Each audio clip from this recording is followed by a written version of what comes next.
अब आप सुन रहे हैं कि इन लोगों के पास करोड़ों करोड़ों रुपए है, क्या करने वाले पता नहीं, दीवार में चुनवा के रखे थे।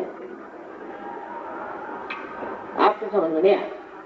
ये बीमारी, एक बीमारी है कि बस जोड़ते जाओ, पागल। ये बीमारी छूटने के लिए, इसको भी कहते हैं अभ्यास, इसको कहते हैं कि लालच। ये छूटने के लिए कुंडलिनी से बढ़ के कोई साधन है, क्योंकि कुंडलिनी आपके अंदर समाधान का ऐसा दीप जला देती है कि कहने को लोग कहेंगे तो बड़ा गरीब है, लेकिन आप शहंशाह जैसे। इसको लालच नहीं, वही असली शहंशाह है, और जिसको लालच है वो भिखारी। ऐसी आपको एक नई शख्सियत, नया व्यक्तित्व प्राप्त हो,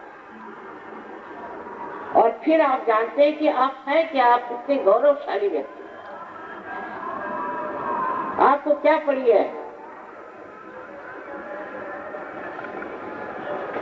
जब ये बातें आपके सामने आएंगी तो आप खुद ही अपने सोचोगे, ये हूं मैं।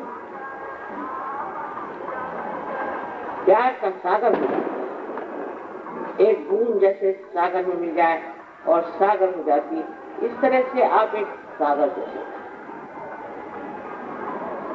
थकान नहीं होती। अब मेरी उम्र तो आप जानते हैं, आप मुझसे यहाँ उम्र में कोई बड़ा होगा भी नहीं। रात दिन घूम रहे हैं, इस देश में जाओ, उस देश में जाओ, ये करो वो करो, मुझे कुछ नहीं होता, क्योंकि मैं कुछ कर ही नहीं रही हूँ। ऐसा ही लगता है। आपके अंदर जो जो खराबियां हैं, जिससे आपको घृणा है, वो सब अपने आप रह जाती है, और सुंदर कमल के पुष्प के जैसे आप गंदे सड़े हुए पानी से निकल के और सारे पानी को सुरक्षित कर देते। ये सब आपके अंदर है। ये धर्म भूमि है, मैं मानती हूँ। भारत एक योग भूमि है, मैं मानती हूँ। जो देश भारत को छोड़ के गए, मैं जानती थी इनकी हालत ठीक रहेगी, निपटा वही हो रहा। पर तो भी योग भूमि जो है, उसका प्रकाश फैलाने के लिए दीप जलने चाहिए, घर घर में, नगर नगर में, हर जगह जब ये दीप जलेंगे तो अंधकार पूरी तरह से दूर हो जाएगा, और सत्य युग मेरे तो सामने ही खड़ा हो। एक बात जरूर कहूं कि मैं जो देखती हूँ आप नहीं देख पाते।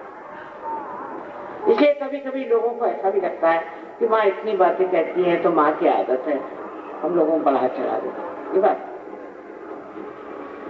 सच्चाई जो है वो ये है, और यही आपको पाना।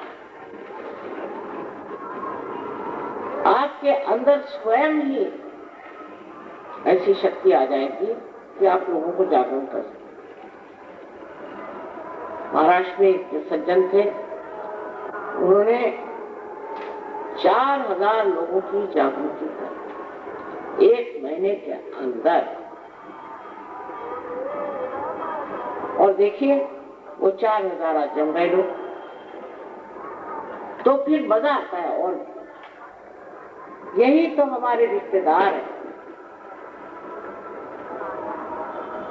यही तो हमारे अपने। एक आदमी को तकलीफ हो जाएगा तो सारे विश्व में हलचल मच जाती है, और एक एक सहयोगी का नाम आप जान जाए, एक एक को आप पहचान लेंगे। इतना विशाल सहज का आंगन, और उसमें सब आपस में एक। सब ये जो बेवकूफियां हैं, इसके लिए लड़ रहे हैं, मर रहे हैं, इसको देख के हंसी आए। इतना ही नहीं, अपना जो समाज है, अपनी जो आसपास की जो बस्ती है, जो बहुत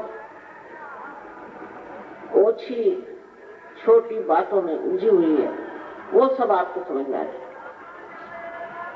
और आप स्वयं ही नैतिक हो जाएंगे। मुझे कुछ कहना ही नहीं पड़ेगा, मैं कुछ भी नहीं कहती, मैं भी नहीं कहती शराब मत पी, मैं कुछ नहीं कहती।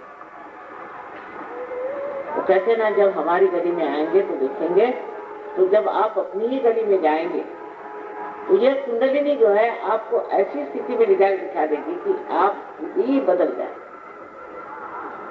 हीरा जैसे तराश के वक्त, ऐसी आपकी स्थिति है। तो बेकार में हम ये धर्म वाले, हम वो धर्म वाले कह के आप धार्मिक नहीं। धर्म अंदर जागना चाहिए, विश्व का धर्म आप चलेगा। विश्व निर्मल धर्म हमने इसका नाम रखा है।